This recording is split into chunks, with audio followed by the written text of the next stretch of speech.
Assalamualaikum warahmatullahi wabarakatuh.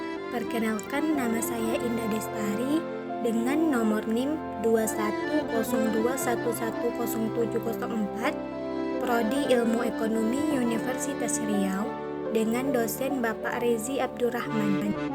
Pada kesempatan kali ini, saya akan menjelaskan tentang materi budaya Melayu Riau. Baiklah, untuk materi yang pertama, yaitu kerajaan-kerajaan di Riau. Yang pertama, Kerajaan Siak.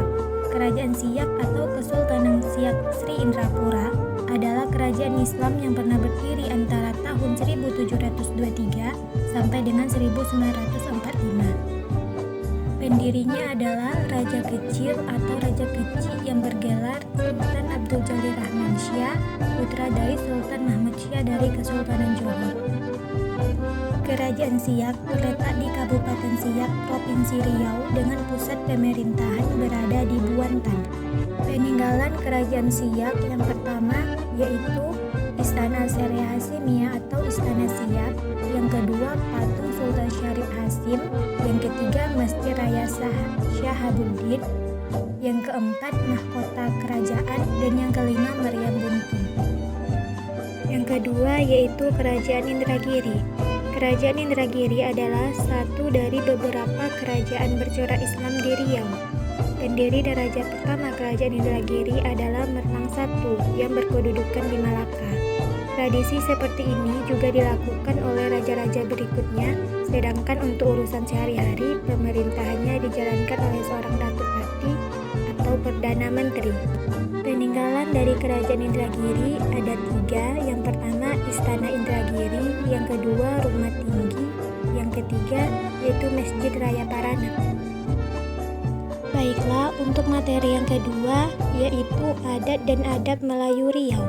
Adat adalah kebiasaan yang sudah menjadi identitas komunitas suatu suku dalam menuruti aturan dari hasil kesepakatan bersama suatu komunitas untuk mengatur aktivitas anggotanya dalam hubungan dengan pencipta, sesama manusia, dan lingkungan. Adat harus dipatuhi yang mengandung sanksi atas pelanggarannya dan diwariskan secara turun-temurun. Secara umum, konsep adat dikenal dengan 4, yaitu adat yang sebenar adat yang diadatkan, adat yang teradatkan, dan adat istiadat. Selanjutnya, materi yang ketiga yaitu hukum adat Melayu. Hukum adat merupakan salah satu sumber hukum bagi terbentuknya hukum secara nasional. Keberadaan hukum adat di Indonesia tidak boleh bertentangan dengan sumber hukum yang utama, yakni Pancasila. Justru hukum adat mestinya mendukung implementasi pelaksanaan hukum yang ada pada Pancasila tersebut. Materi yang keempat adalah atur cara kehidupan dan sistem kepemimpinan. Kepemimpinan adalah orang yang diberi kuasa untuk memimpin dalam rangka mewujudkan kemajuan negeri dan kesejahteraan masyarakat. Untuk mencapai tujuan yang dimaksud, pemimpin wajib hukumnya mendahulukan kepentingan masyarakat banyak daripada kepentingan pribadi ataupun kelompok. Orang-orang tua Melayu dahulu merumuskan sejumlah kriteria yang harus dimiliki oleh seorang pemimpin. Yang pertama yaitu pemimpin harus banyak tahunya, tahu duduk pada tempatnya, tahu tegak pada layaknya, tahu kata yang berpangkal, tahu kata yang berpokok. Materi yang kelima yaitu bahasa Melayu. Bahasa Melayu adalah suatu bahasa Austronesia yang dituturkan di wilayah Nusantara dan di Semenanjung Malaka. Sebagai bahasa yang luas pemakaiannya, bahasa ini menjadi bahasa resmi di Brunei Darussalam, Indonesia, dan Malaysia, bahasa nasional Singapura, dan menjadi bahasa kerja di Timur Leste. Bahasa Melayu merupakan bahasa dalam kegiatan perdagangan dan keagamaan di Nusantara sejak abad ke-7. Selanjutnya materi yang keenam yaitu kesenian Melayu Riau.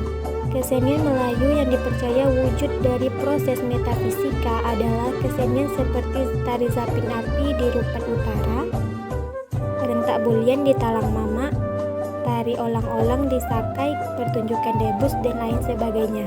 Kesenian ini dipercaya sebagai estetika yang diciptakan dari sesuatu yang mistik. Gerak dan tingkah laku penari diyakini sebagai pengaruh dari kekuatan gaib. Materi yang ketujuh adalah tradisi tulis dan lisan Melayu di Riau. Dalam masyarakat Melayu Kampar Provinsi Riau, tradisi tulis maupun tradisi lisan sangat penting.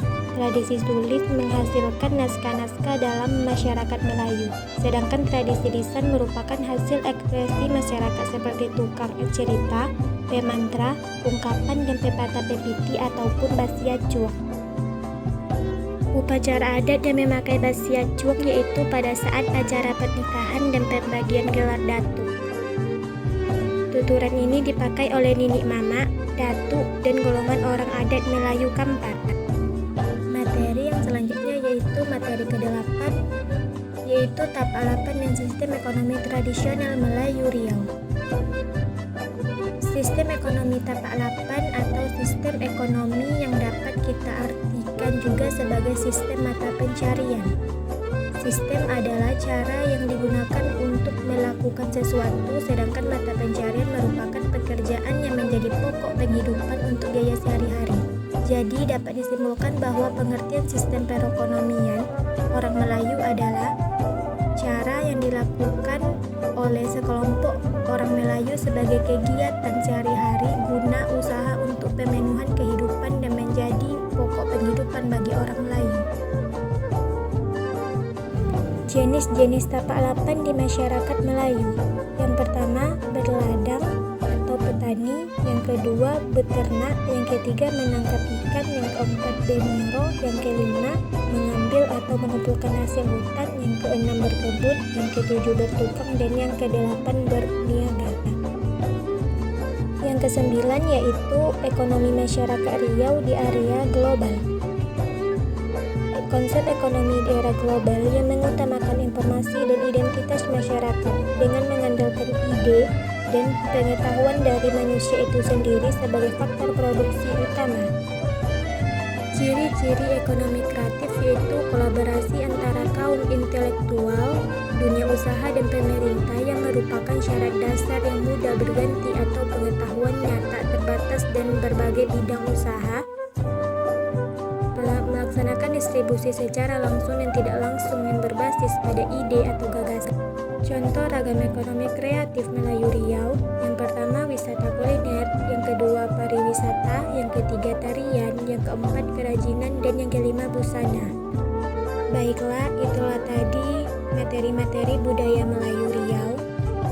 Terima kasih atas perhatiannya. Jangan lupa like,